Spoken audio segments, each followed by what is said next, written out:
Hello, this video includes information on selective precipitation, common ion effect, and the pH and solubility relationship. So let's talk about what's called selective precipitation. And this deals with when we have a mixture of two salts in a solution that have different metal ions. So mixtures of metal ions in aqueous solutions can often be separated by what's called selective precipitation. And what we do in selective precipitation is we choose a reagent or a solution that will precipitate only one or maybe a few of the metal ions in the mixture. As an example, let's say that we have a solution that contains barium ions and silver ions. If we were to add to that solution sodium chloride, the chloride ions from that sodium chloride would precipitate with the silver ions to form silver chloride, because silver chloride is insoluble in water. But the silver or the chloride ions would not precipitate with the barium ions. So the barium ions would stay in the solution. So if the ions that are in the solution have different solubilities, we can separate them using those differences. If we look at solutions containing two or more ions that may form insoluble compounds with their counter ion, the ion that's the opposite of it, so the positive or the negative ion, selective precipitation can be used to remove the individual ion from the solution. By increasing the counter ion's concentration in a controlled manner, ions in the solution may be precipitated one by one, or they may be precipitated individually, assuming their compounds' solubilities are different. Okay, so what does that mean? In solutions with equal concentrations of the ions we're trying to separate, the ion forming the least soluble compound will precipitate first, and then the others will precipitate after. So let's look at an example. Okay, let's say that we've got 0.0010 moles of potassium iodide and 0.10 moles of potassium chloride in a liter of solution. And we start to add silver nitrate gradually to the solution. Which would precipitate first, the silver iodide or the silver chloride? All right, so we start by writing out our dissociation equation. So silver chloride breaks up into silver ions and chloride ions. Silver iodide breaks up into silver ions and iodide ions. Now the KSP for silver chloride is 1.6 times 10 to the minus 10. And the KSP for silver iodide is 1.5 times 10 to the minus 16. So in order for a precipitate to start forming, Q has to equal KSP. So let's look at the silver chloride solution first. If KSP equals 1.6 times 10 to the minus 10, that came from here, we're given that. And that equals the concentration of silver ions times the concentration of chloride ions. And the concentration of chloride ions here are 0.10. The silver ion concentration will be 1.6. I can't read the numbers, right? 1.6 times 10 to the minus 9. Now, when we look at the silver iodide, okay, the silver iodide KSP is 1.5 times 10 to the minus 16. That equals the concentration of the silver ions times the concentration of the iodide ions. The iodide ions come from the potassium iodide. So 0.0010, the silver ion concentration to start precipitating this solid would be 1.5 times 10 to the minus 12. So what does that mean? It means that the silver iodide will start precipitating first because we need less silver ions to reach the saturation point. And then as we continue to add silver ions, the silver chloride will start to precipitate. So let's look at another one. A solution contains 0.10 moles of potassium iodide and 0.10 moles of potassium chloride per liter. And we're going to add silver nitrate gradually. Which one will precipitate first? Well, now these moles per liter, so really molarity, are equal. Let's see how that changes the answer. Well, we've got our silver chloride. It breaks up into silver ions and chloride ions, and we know the KSP. We've got our silver iodide, and it breaks up into silver ions and iodide ions, and we know the KSP. But since they have the same concentration of iodide ions and chloride ions, we can really just look at the KSP. And the one that has the smaller KSP will be the one that precipitates first. Okay, let's just confirm that by looking at the math. So for the silver chloride, we've got 1.6 times 10 to the minus 10 equals our silver ions times our chloride ions. This time the chloride ions are 0.10.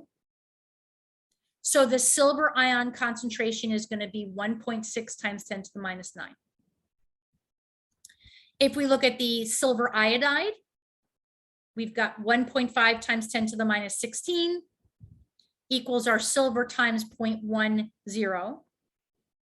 That gives us 1.5 times 10 to the minus 14. And again, the silver iodide is going to precipitate because we need a lower concentration of silver ions. So imagine this.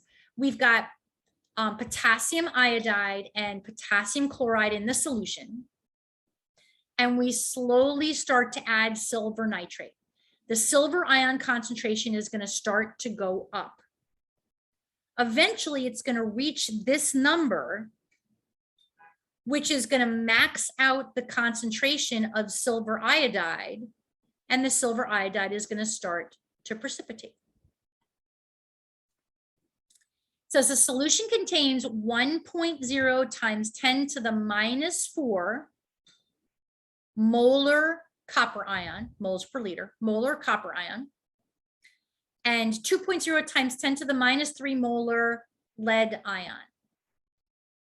If the source of the iodide ion, which is the counter ion we're going to use to precipitate, is added gradually to the solution, will the lead iodide or the copper iodide precipitate first? Same kind of question. This time we're adding the anion and we want to precipitate with the cation. Same principle though.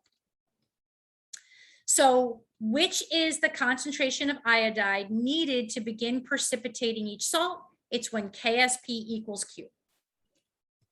So let's look at the lead iodide first. Now this time it's a 1 to 2 ion ratio in our compound.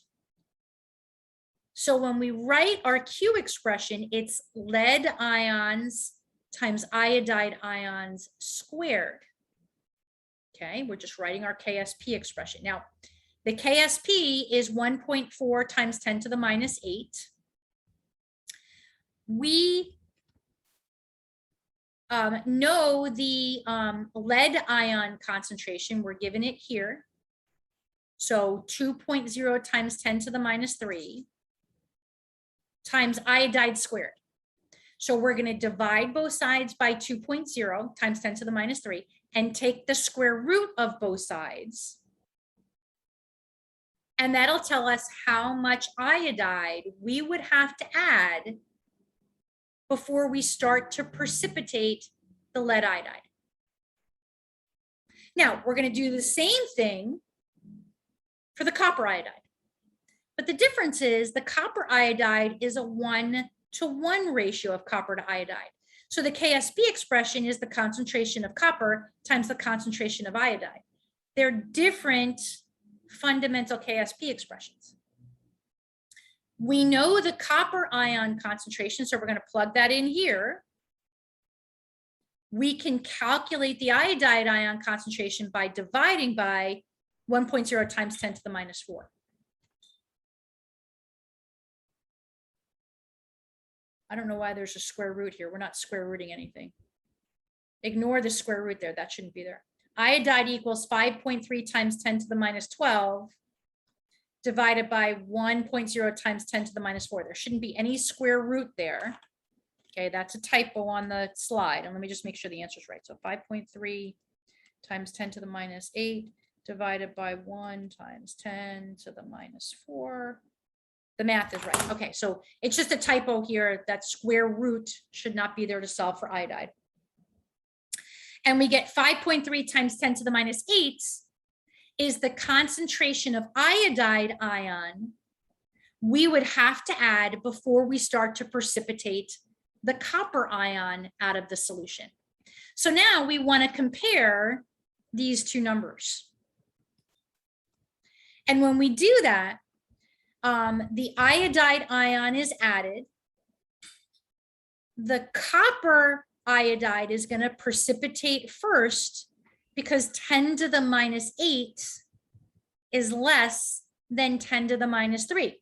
So we need less iodide ion to precipitate copper iodide than we do to precipitate lead iodide.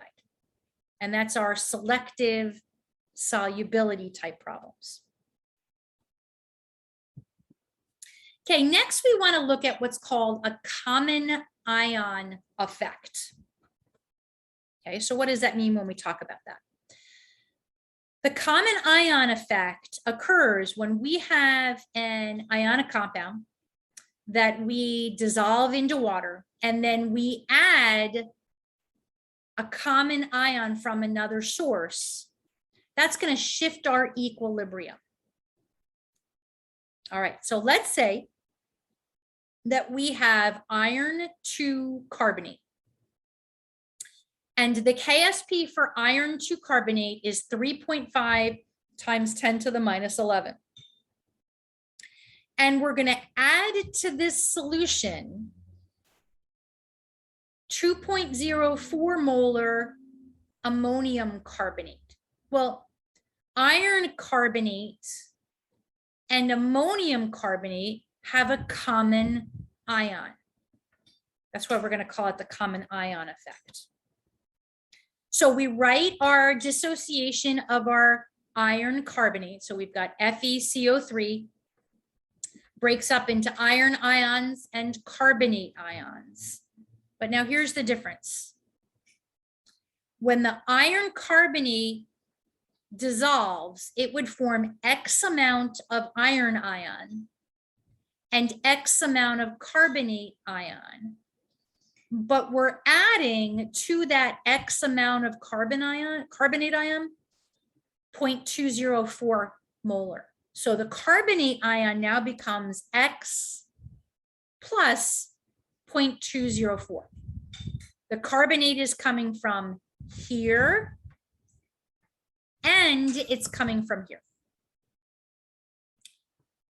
So then we write our KSP expression, the concentration of iron ions times the concentration of carbonate ions.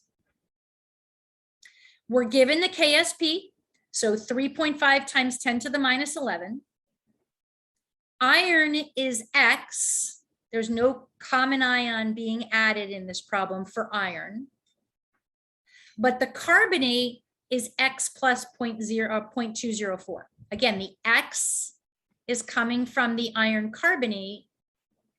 The 0.204 is coming from the ammonium carbonate. And that's why it's called a common ion effect. Now, since KSP is super, super small, X is really small. So small that this X value here is insignificant relative to this 0.204. So, and we've seen this before in our acid and base problems in the last chapter, to make the math a little bit easier, we can get rid of this X. Okay. And we can just leave it as 0.204. And we'll go back and double check that in a second. So now, in order to solve for X, which is the solubility of iron carbonate, we would just have to divide by 0.204. So X equals 1.7 times 10 to the minus 10. And that equals the iron ion concentration in the solution. And it equals the amount of iron carbonate that dissolves. Now, let's look at why we can get rid of this X. If X equals 1.7 times 10 to the minus 10, that means 0.000000000017. If we were to take this number and add it to 0.204 with 3 significant digits, the number is still 0.204. So we can eliminate this X because it's so insignificant relative to this X, and it makes the math easier. Okay, we don't have to worry about taking square roots and quadratics and things like that. All right, so let's look at another one. Calculate the molar solubility for lead bromide. We're given the KSP is 6.3 times 10 to the minus 6. If we add 0.110 of lead acetate. All right, well, I'll give you the formula since it wasn't there. So lead bromide is PbBr2. Here's our dissociation. So see if you can use the last problem as a model and calculate what the new solubility is going to be, what X equals. Keep in mind that when the lead bromide dissolves in water, the bromide ion will be 2X because it's a 1:2 ratio. The lead ion from the lead bromide is X, but we're adding a common ion to it.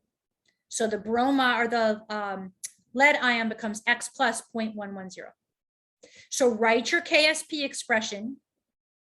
This X is insignificant. Make the math a little bit easier and calculate what the molar solubility of lead bromide is in this common ion solution. Remember, you have to square the bromide when you write that KSP expression. Concentration of lead times the concentration of bromide squared. Now substitute in X plus 0.110 and 2X into your expression. But this X here will become insignificant in your math. So you don't have to include it when you do your math. See what you get.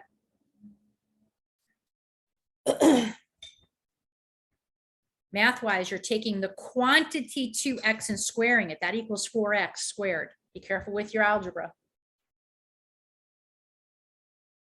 Okay, and I'm getting 3.8 times 10 to the minus 3 molar. Again, notice that we're taking a common ion. The lead ion is coming from the lead bromide, and it's also coming from the lead acetate. So it's X plus 0.110, but the X is insignificant. We can drop it out of the math. The bromide is 2X relative to the lead. So we're going to put 2X in here. We have to square the 2X. That gives us 4X squared. Multiply by 0.110. That gives us 0.440X squared. Divide both sides by 0.440. take the square root of both sides, and that'll give us X. We're going to look at how pH affects a salt's solubility. So let's say we have magnesium hydroxide, and it's very slightly soluble. It breaks up into magnesium ions and hydroxide ions. And let's say we increase the pH. Okay, well, we know from our acid-base chapter that we can increase the pH by adding hydroxide.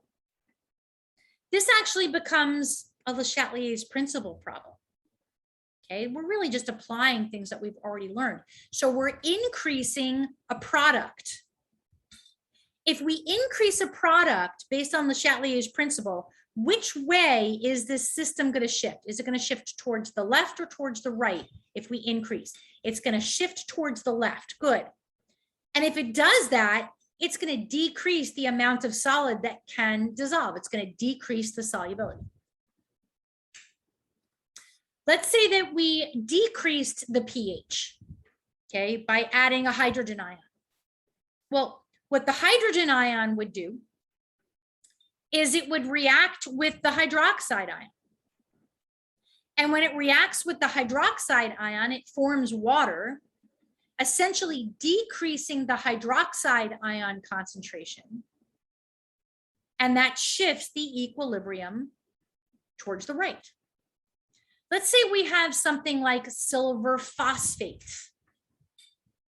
and we dissolve it in water, and we make a solution. And then we dissolve the silver phosphate in an acidic solution. We want to compare the solubility. Okay, well, silver phosphate breaks up into silver ions and phosphate ions. If we make this an acidic solution, we're adding hydrogen ions. And what those hydrogen ions are going to do is they're going to interact with the phosphate ions. Okay, positives react with negatives. And we're essentially going to be pulling the phosphate ions out of the solution and making hydrogen phosphate ions. So what's going to happen to the amount of phosphate we have in the solution? Is it going to go up or is it going to go down when we add an acid? Okay, we're reacting this, we're getting rid of this. It's going to go down.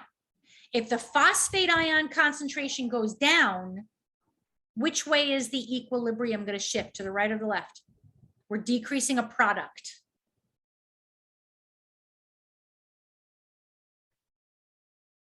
If we decrease a product, which way is it going to shift? It's going to shift to the right. Yep. The silver phosphate is more soluble in the acid because the phosphate ion is relatively good base and it reacts with the hydrogen ion. So we're essentially decreasing the phosphate ion concentration by adding hydrogen ions, which is going to shift the equilibrium towards the right, which is going to make this solid more soluble. We're applying Le Chatelier's principle.